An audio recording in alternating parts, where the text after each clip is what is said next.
Hello there, welcome back. It's time for Wonder Words with Ngozi, the channel where I get to read lots of stories to you. If you're enjoying these stories, please don't forget to like, subscribe and share with all your friends. That said, are you sitting comfortably? Then I shall begin. The story I have chosen this week is called The Gruffalo's Child, and it's by Julia Donaldson and Axel Scheffler.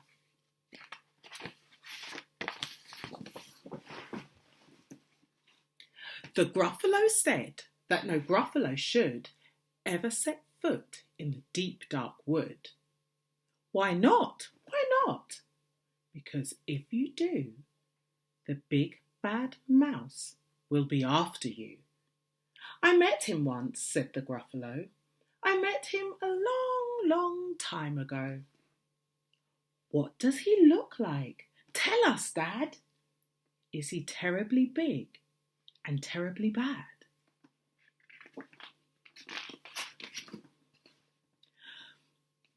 I can't quite remember, the Gruffalo said. Then he thought for a minute and scratched his head. The big bad mouse is terribly strong, and his scaly tail is terribly long. His eyes are like pools of terrible fire, and his terrible whisks are tougher than wire. One snowy night, when the Gruffalo snored, the Gruffalo's child was feeling bored.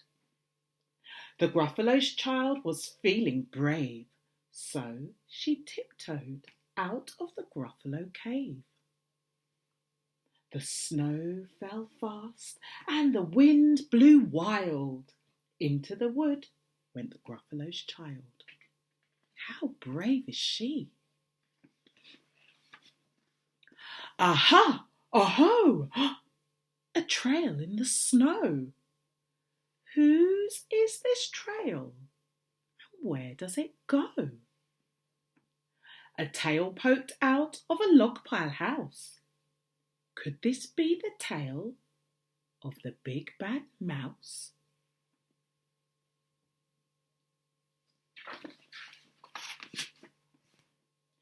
Out slid the creature, his eyes were small, and he didn't have whiskers, no, none at all. You're not the mouse. Not I, said the snake.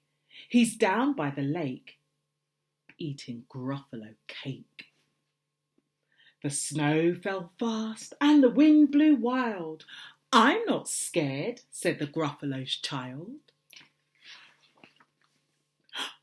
Aha! Oh! Marks in the snow. Whose are these claw marks? And where do they go? Two eyes gleamed out of a treetop house. Could those be the eyes of the big bad mouse? Down flew the creature. His tail was short, and he didn't have whiskers of any sort. You're not the mouse. Too-woo, not I. But he's somewhere nearby, eating Gruffalo pie. The snow fell fast and the wind blew wild. I'm not scared, said the Gruffalo child. Aha! Oh! Tracks in the snow. Whose is this track? And where does it go? Whiskers at last, and an underground house. Could this be the home of the big bad mouse?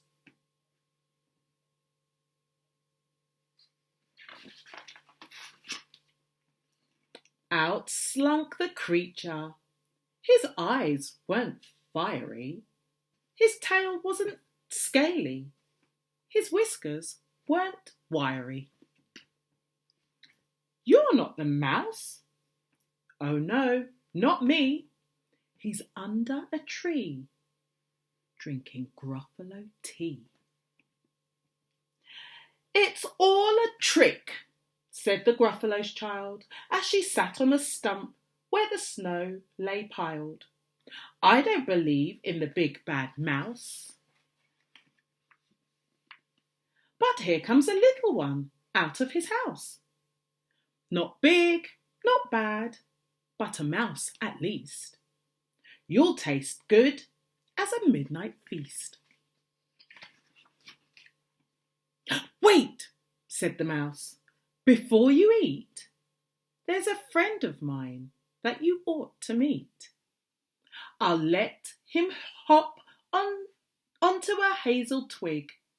I'll beckon my friend so bad and big." The Gruffalo's child unclenched her fist. The big bad mouse, so he does exist. The mouse hopped into the hazel tree. He beckoned, then said, "Just wait and see." Out came the moon. It was bright and round. A terrible shadow fell on the ground. "Who is this creature so big, bad and strong? His tail and his whiskers are terribly long. His ears are enormous, and over his shoulder he carries a nut as big as a boulder." "The big bad mouse!" yelled the Gruffalo's child. The mouse jumped down from the twig and smiled. "Aha! Oh, prints in the snow. Whose are these footprints, and where do they go?" The footprints led to the Gruffalo cave, where the Gruffalo's child was a little less brave. The Gruffalo's child was a bit less bored. And the Gruffalo snored and snored and snored. The end. I hope you enjoyed that story. Now I wonder, is there a time where you were feeling super, super brave? And when was that time?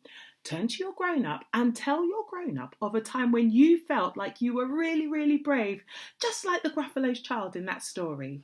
Until next time, bye-bye.